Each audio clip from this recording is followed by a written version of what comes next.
Hello दोस्तों, मेरा नाम है अंकित और मैं आप सभी का अपने यूट्यूब चैनल पर हार्दिक स्वागत करता हूं। तो आप सभी को पता है कि यहाँ पॉलिटी की रेगुलर क्लास चली आ रही है और ये जो क्लास है 2024 में जो भी बच्चे बोर्ड का एग्जाम देने वाले हैं हिंदी माध्यम से, उन सभी के लिए ये क्लास बहुत ज़्यादा इम्पोर्टेंट रहेगी।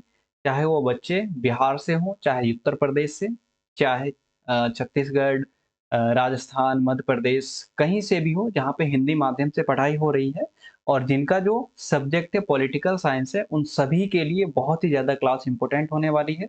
और आप तो देखिए, साथ ही साथ आपके जो सहपाठी होंगे, जो आपके साथ पढ़ रहे हैं, जो आपके भाई-बहन हैं, जो आपके कज़न हैं, जो आपके दोस्त हैं, उनको भी रिकमेंड कीजिए कि यहाँ पे जो क्लास है बहुत ही सिस्टमैटिक तरीके से चली आ रही है।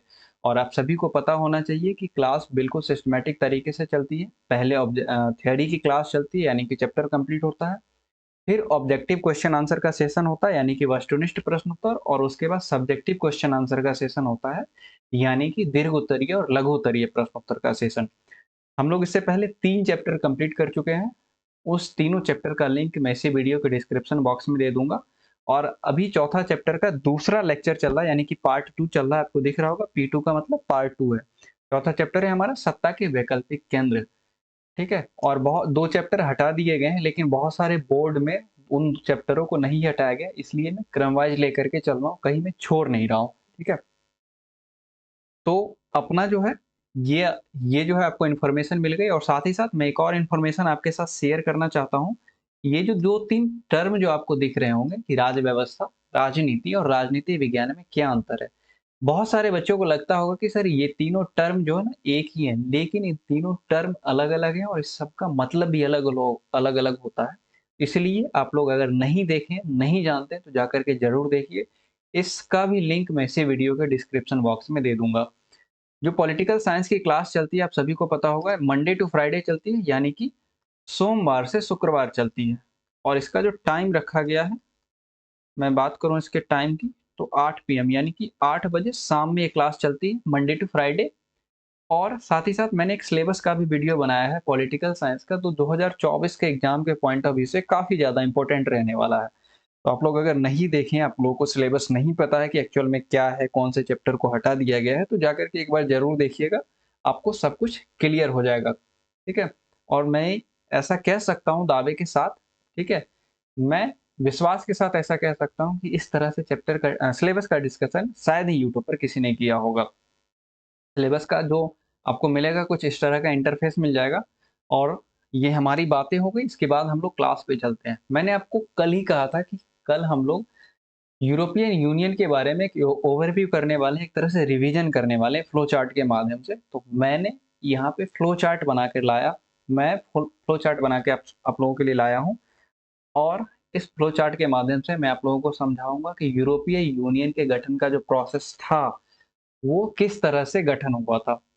आइए अपने चैप्टर पे चलते हैं, अपने क्लास पे चलते हैं। 1948 में आप सभी को पता होगा कि मार्शल योजना अमेरिका के द्वारा प्रस्तुत की गई थी। यह एक तरह का आर्थिक पुनरुत्थान के लिए, जो पश्चिमी यूरोप के देश थे, उनकी आर्थिक पुनरुत्थान के लिए एक योजना प्रस्तुत की गई थी अमेरिका के द्वारा, जिसको मार्शल योजना के नाम से जाना जाता है। इसी मार्शल योजना के तहत 1948 में ही यूरोपीय आर्थिक सहयोग संगठन का गठन किया गया।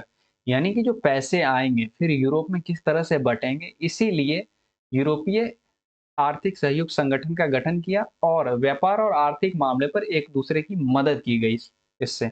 फिर 1 साल बाद क्या हुआ, 1949 में यूरोपीय परिषद का गठन हुआ। जैसे आप लोग सुनते होंगे कि मंत्री परिषद क्या करता है? राजनैतिक सहयोग कायम करता है आपस में, प्रधानमंत्री के साथ राष्ट्रपति को सलाह देने का काम करता है। तो मंत्री उसी तरह यूरोप में राजनैतिक सहयोग को बढ़ावा देने के लिए यूरोपीय परिषद, यानी कि यूरोपियन काउंसिल का गठन किया गया। फिर 1951 में क्या हुआ कि यूरोपीय कोयला और इस्पात समुदाय का गठन किया गया पेरिस की संधि के द्वारा। पेरिस फ्रांस की राजधानी है।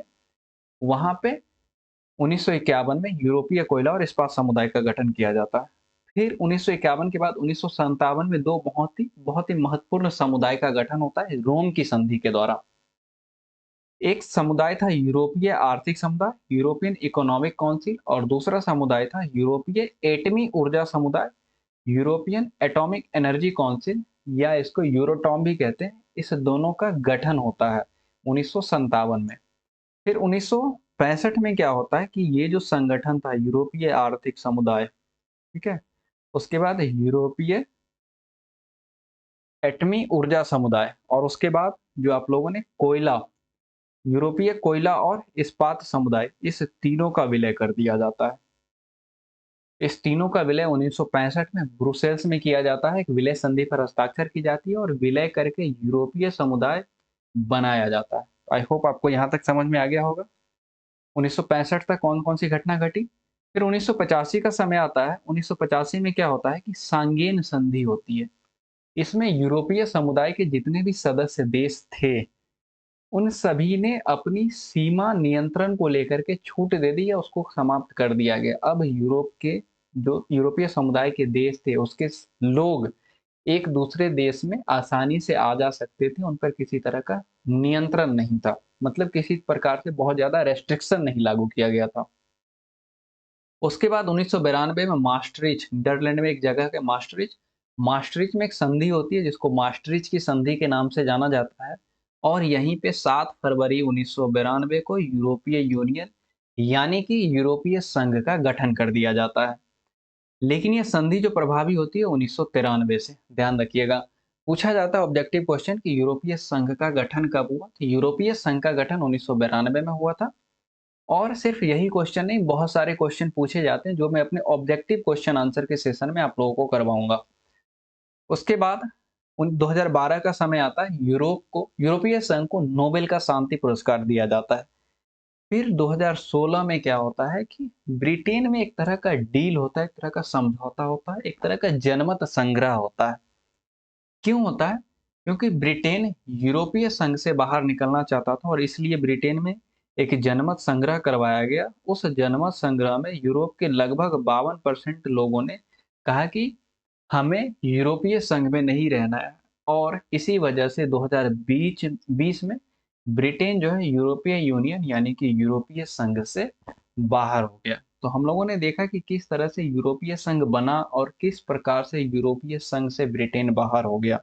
यानी कि यूरोपीय संघ के बनने से लेकर के ब्रिटेन के बाहर होने तक का जो सफर था, ये हम लोग देख चुके हैं।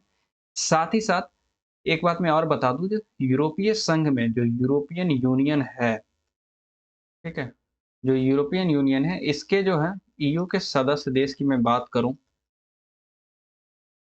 सदस्य देश की बात करूं, तो यह वर्तमान में 27 है, यह भी ध्यान रखिएगा। हालांकि ऑब्जेक्टिव क्वेश्चन आंसर के सेशन में आपको यह सब करवाया जाएगा। ईयू का जो हेडक्वार्टर है, जो मुख्यालय है, वो ब्रुसेल्स में है, ठीक है, ब्रुसेल्स में है। तो ये सब मैं करवाऊंगा आपको ऑब्जेक्टिव क्वेश्चन आंसर के सेशन में। तो यूरोपीय संघ के गठन का प्रोसेस को हम लोगों ने संक्षिप्त वाई, मतलब ये कहते हैं कि सारांश में हम लोगों ने देख लिया। अब हम लोग देखते हैं आसियान के बारे में पढ़ेंगे, एक नया क्षेत्रीय संगठन। आसियान को इंग्लिश में association of south east Asian, spelling error है, ASIAN, एन छुटा हुआ था। Association of south east Asian nation कहा जाता है, और साथ ही साथ हिंदी में दक्षिण पूर्व एशियाई राष्ट्रों का संगठन कहते हैं।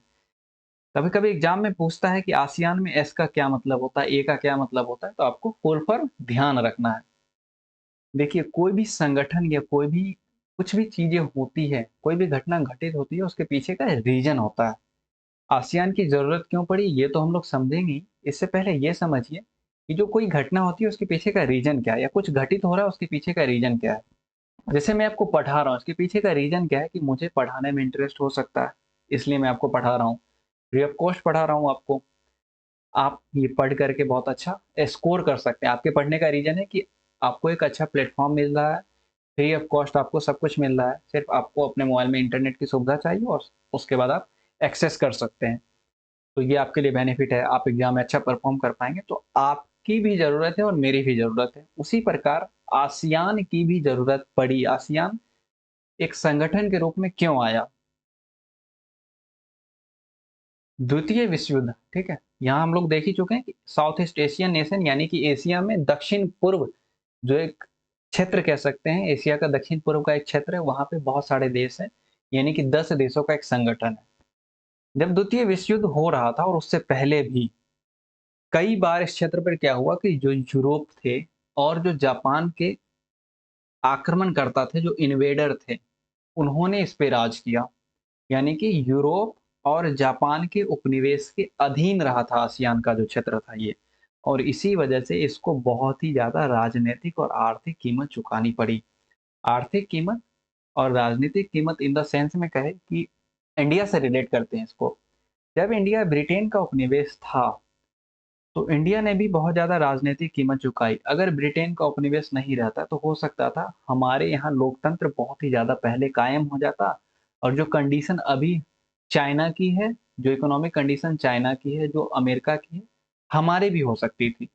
और आर्थिक कीमत हमने इस वजह से चुकाई कि ये तो इकोनॉमिक कंडीशन हो ही गया, और आर्थिक कंडीशन में कि पहले भारत को सोने की चिड़िया कहा जाता था।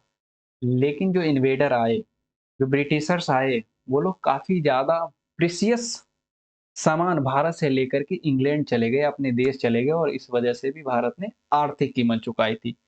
ठीक है? तो आसियान के भी संदर्भ में समझिए कि आसियान ने भी कुछ ऐसे ही आर्थिक कीमत चुकाई होगी। इनके वजह से जो यूरोपीय थे, उनके वजह से, और जो जापानी इन्वेडर थे, जो जापानी उपनिवेशक थे, इनके वजह से। उसके बाद जब युद्ध समाप्त हो गया, यानी कि जब द्वितीय विश्व युद्ध, सेकंड वर्ल्ड वॉर समाप्त हो गया, इसके बाद भी इनके सामने कई सारी समस्याएँ थी। फिर से भारत से रिलेट करते हैं। जब भारत 1947 में आज़ाद हुआ तो राष्ट्र निर्माण की बहुत ज़्यादा समस्याएँ थी। उसी प्रकार जब युद्ध समाप्त हुआ, तो इस क्षेत्र के देशों के सामने कई सारी समस्याएँ थी। जैसे कि क्योंकि मैक्सिमम जो वर्ल्ड था वो युद्ध में ही उलझा पड़ा था। ठीक है? द्वितीय विश्व युद्ध में मेजर जो पावर थी, ये द्वितीय विश्व युद्ध में उलझा पड़ा था, तो कहाँ से ज़्यादा आर्थिक डेवलपमेंट कर पाता, कहाँ से व्यापार हो पाता। इसलिए इनके सामने जो समस्याएँ थी, राष्ट्र निर्माण की समस्याएँ थी, आर्थिक पिछड़ेपन और गरीबी की समस्याएँ थी, कि राष्ट्र किस तरह से निर्माण किया जाए, राष्ट्र को कैसे आगे लेके आया जाए, किस तरह से विकास हो, कैसे हमारा देश इकोनॉमिक रूप से तरक्की करे, कैसे यहाँ के लोगों की गरीबी की समस्याएँ जो है ये सुलझाई जा सके। उसके बाद इनको जो था शीत युद्ध के दौरान दबाव भी झेलना पड़ा, जो 2 महाशक्तियाँ थी, यूएसए यूएसए और यूएसएसआर। जो 2 महाशक्तियाँ थी, ये दोनों चाहती थी कि इस क्षेत्र के देश इनके साथ चले आएँ, लेकिन ये किसी भी देश के साथ नहीं गए।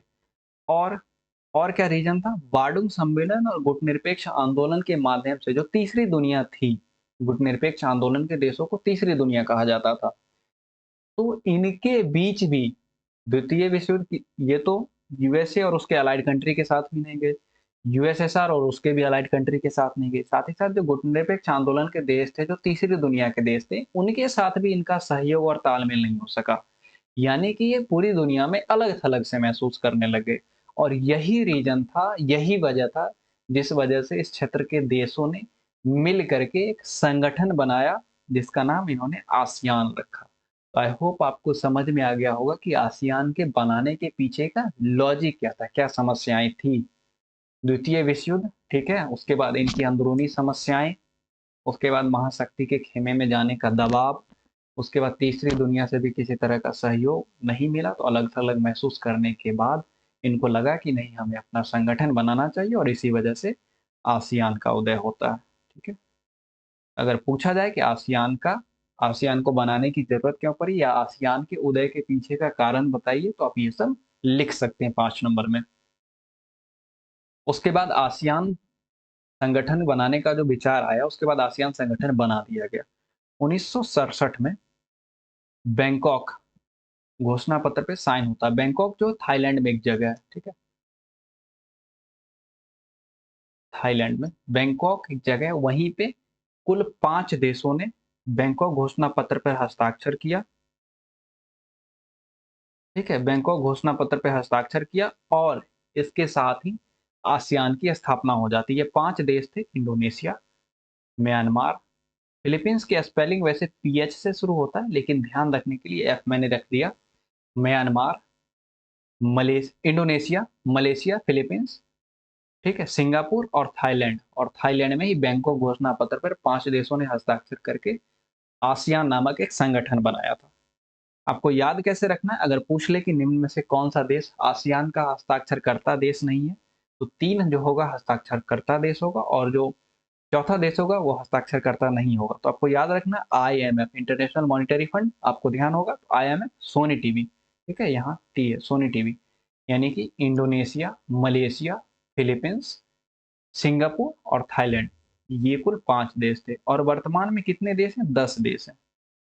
BCIL, MMF और ठीक है MMF, सोनी टीवी, ये कुल 10 देश है, यानी कि Brunei, Cambodia, Indonesia, Laos, Malaysia, Myanmar, Philippines, फिर से PH होगा लेकिन हम लोग याद करने के लिए F रखेंगे यहाँ पे। S से सिंगापुर, T से थाईलैंड और V से वियतनाम, ये कुल 10 देश इसके मेंबर है। और ऐसे भी पूछा जाता है कि निम्न में से कौन आसियान के सदस्य देश नहीं है। तो आपको याद होना चाहिए इन 10 देशों के नाम, जिसका मैं शॉर्ट ट्रिक आप लोगों के साथ शेयर कर रहा हूँ कि BCIL, MMF और STP, यानी कि BCIL एक समझ लीजिए एक तरह का कोई बॉडी है, जैसे BCCI आप लोग समझते हैं उसी तरह से।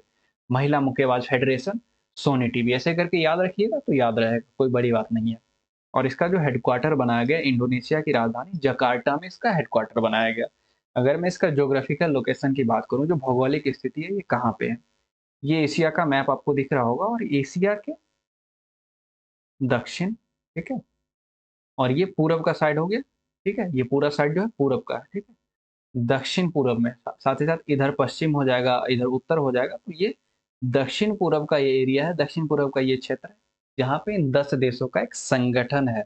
आपको यहाँ पे अलग से मैप दिख रहा होगा, Myanmar, Thailand, Cambodia, Laos, Philippines, Vietnam, Brunei, Malaysia, Singapore और इंडोनेशिया, कुल 10 देशों का समूह है, ठीक है। उसके बाद ये जो आसियान बना, हमने देखा कि बनाने की जरूरत क्यों पड़ी। अब हम लोग देखते हैं कि जो बना है इसके पीछे का उद्देश्य क्या है। और यकीन मानिए इस तरह से यूट्यूब पर शायद ही आपको कहीं पे मिलेगा, इसलिए खुद तो पढ़िए ही, साथ ही साथ दूसरों को भी सजेस्ट कीजिए कि यहाँ पे क्लास कंटिन्यू चल रही है और बहुत ही सिस्टमैटिक तरीके से चल रही है और बहुत ही अच्छे से पढ़ाई हो रही है यहाँ पे, ठीक है। क्योंकि इतने छोटे छोटे टॉपिक के माध्यम से शायद ही आपको यूट्यूब पे समझाया गया होगा, समझाया गया होगा मैं कह सकता हूँ नहीं है, लेकिन मेरी नज़र में शायद ही है, ठीक है। इसलिए खुद तो पढ़िए और जो आपके सहयोगी हैं उनको भी सजेस्ट कीजिए, आपके भाई-बहन, आपके कज़िन, आपके दोस्त, उन सबको सजेस्ट कीजिए। क्योंकि ये बोर्ड का एग्ज़ाम है, यहाँ कुछ सीट फिक्स नहीं है, ये कॉम्पिटिटिव एग्ज़ाम की तैयारी नहीं है। यहाँ अनलिमिटेड सीट है, जितने बच्चे बैठ सकते हैं 100% पास होने की प्रोबेबिलिटी है, 100% बच्चे पास हो सकते हैं। और इसलिए आपकी भी ये रिस्पॉन्सिबिलिटी बनती है कि आप भी इस क्लास को शेयर करें, दूसरों को बताएँ। ईर्ष्या नहीं होना चाहिए आपके मन में। तो हम लोग आ जाते हैं अपने टॉपिक पे कि आसियान का जो गठन था, इसका उद्देश्य क्या था? इसके पीछे का उद्देश्य क्या था? ठीक? अगर सिंपल शब्दों में बात करें एक लाइन में, मेन था इकोनॉमिक डेवलपमेंट और जो क्षेत्र में पीस कायम हो सके, शांति कायम हो सके, मेन यही पूरा फोकस था और यही बात यहाँ पे लिखी गई है, इसको विस्तार में लिखा गया है। आर्थिक विकास को तेज करना और उसके माध्यम से सामाजिक और सांस्कृतिक विकास हासिल करना। पहले तो हम लोग ये लोग इकोनॉमिकल डेवलपमेंट करना चाहते हैं, आर्थिक रूप से तरक्की करना चाहते हैं, ठीक, ताकि आर्थिक रूप से तरक्की कर पाए और उसी आर्थिक रूप से तरक्की करते हुए सामाजिक और सांस्कृतिक विकास हासिल कर सके। दूसरा, कानून का शासन स्थापित हो, कहने का अर्थ है कि जो भी रूल बनाएंगे, जो भी रेगुलेशन है, उसके द्वारा उसी के हिसाब से सब कुछ चले। और संयुक्त राष्ट्र संघ के जो भी कानून है, जो भी रूल रेगुलेशन है, उस पर आधारित इनके क्षेत्र में शांति हो और अस्थायित्व को बढ़ावा दे, यानी कि जो स्टेबिलिटी है इसको बढ़ावा दे। मैं बात करूंगा इसी का जो एक सदस्य देश है म्यांमार, ठीक है, म्यांमार जो इसी का सदस्य देश है, यहाँ पे क्या है, इनस्टेबिलिटी है। यहाँ पे मिलिट्री ने जो शासन है उसको टेक ओवर कर लिया है। तो यहाँ पे इनस्टेबिलिटी है, लेकिन इनका जो उद्देश्य है इनस्टेबिलिटी को हटा करके स्टेबिलिटी यानी कि स्थायित्व को बढ़ावा देना, ठीक। आई होप आपको समझ में आ गया होगा कि जो आसियान के उद्देश्य हैं ये क्या है। उसके बाद 2 नंबर में हमेशा क्वेश्चन, कई बार क्वेश्चन पूछा है कि आसियान शैली क्या है, आसियान वे क्या है, ठीक। तो आसियान जो है अनौपचारिक टकराव रहित, ठीक है, यानी कि आपस में किसी तरह का मनमुटाव ना हो, किसी तरह का सैन्य टकराव ना हो, आर्थिक रूप से कोई टकराव ना हो, कोई सामाजिक टकराव ना हो, कोई सांस्कृतिक टकराव ना हो। तो अनौपचारिक टकराव रहित और जो आसियान के सदस्य देश हैं इनके साथ सहयोग और मेल मिलाप का एक नया उदाहरण पेश किया जाए, और इसे ही आसियान शैली कहा गया है। और ये जो है आसियान शैली विश्व के देशों के लिए, विश्व के जो अन्य संगठन है, चाहे क्षेत्रीय संगठन या अंतर्राष्ट्रीय संगठन है, उसकी बात करें, इसके लिए एग्जाम्पल सेट करता है कि इनके देशों के बीच किसी तरह का मेन मनमुटाव नहीं है। जैसे कि मैं बात करूं यूरोप में, तो कई मुद्दे ऐसे आए जहां पे यूरोप के देशों ने अमेरिका का साथ दिया, वहीं पे यूरोप के 2-3 देशों का नाम आता है जैसे फ्रांस, जर्मनी, यह कुछ मुद्दों पे अमेरिका से अलग दिखाई दिया, अमेरिका से अलग इन्होंने बयान दिया था। लेकिन आसियान में ऐसा नहीं है, और ये बातें दुनिया आसियान से सीख सकती है। आसियान शैली के बाद हम लोग देखते हैं कि आसियान समुदाय एक्चुअल में क्या है। आसियान देशों ने 2003 में क्या किया कि 3 स्तंभों के आधार पर एक समुदाय बनाया जिसको आसियान समुदाय कहा गया। आसियान देश अब सिर्फ आर्थिक एक्टिविटी तक, इकोनॉमिक एक्टिविटी तक, आर्थिक गतिविधि तक सीमित नहीं रहना चाहते थे, बल्कि वो अपनी सुरक्षा भी सुनिश्चित करना चाहते थे। यानी कि अपनी कहने का अर्थ है कि आसियान के जो भी सदस्य देश हैं उनके लिए वो अपनी सुरक्षा भी सुनिश्चित करना चाहते थे, साथ ही साथ सामाजिक और सांस्कृतिक रूप से भी एक दूसरे की मदद करना चाह रहे थे कि कहीं समाज संस्कृति का प्रचलन बढ़े, एक देश की संस्कृति दूसरे जगह जाए, या किसी देश की संस्कृति को प्रिजर्व सुरक्षित किया जा सके। इस सब आधार पे आसियान ने 3 समुदाय बनाया जो कुछ हद तक यूरोपीय संघ से मेल खाता, यूरोपीय संघ के जैसा ही है। इनमें कौन कौन सा समुदाय था? तो पहला समुदाय था आसियान सुरक्षा समुदाय, दूसरा था आसियान आर्थिक समुदाय, और तीसरा था आसियान सामाजिक सांस्कृतिक समुदाय।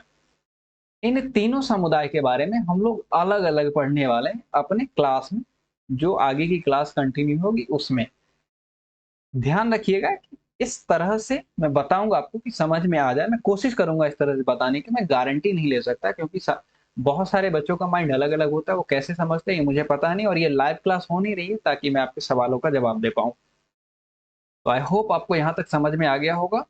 सेशन जैसा भी लगे कमेंट जरूर करिएगा। आप लोग कमेंट नहीं करते और मैं आपके कमेंट का वेट करते रहता हूँ कि अब कमेंट आएगा, अब कमेंट आएगा आपका। तो कमेंट जरूर करिएगा कि सेशन कैसा लगा। हमारे चैनल को लाइक, सेशन को लाइक, शेयर और हमारे चैनल को सब्सक्राइब जरूर कीजिए, और साथ ही साथ बेल आइकन प्रेस कर लीजिए ताकि आपको नोटिफिकेशन टाइम पर मिलता रहे। और मैं बता देना चाहता हूँ कि ज्योग्राफी की क्लास भी स्टार्ट हो गई है। एक क्लास हुई है यहाँ पे, मैंने मंडे, वेडनेसडे और फ्राइडे का प्रॉमिस किया था, हालांकि बीच में क्लास नहीं हुई, लेकिन अगली क्लास फ्राइडे को होने वाली है। आप लोग जरूर जुड़िएगा इससे, और बताइएगा भी कि यहाँ पे ज्योग्राफी की क्लास स्टार्ट हो चुकी है। साथ ही साथ हमारा टेलीग्राम ग्रुप भी आप लोग ज्वाइन कीजिए। अगर मुझे कोई इंपॉर्टेंट पीडीएफ वगैरह कोई इन्फॉर्मेशन देना होगा तो मैं टेलीग्राम ग्रुप पे ही अभी डाल दिया करूंगा। सेशन अच्छा लगा, जैसा भी लगा कमेंट जरूर कीजिएगा। फिर से वही बात, सेशन देखने के लिए आपका बहुत बहुत धन्यवाद। मिलते हैं अगले सेशन में।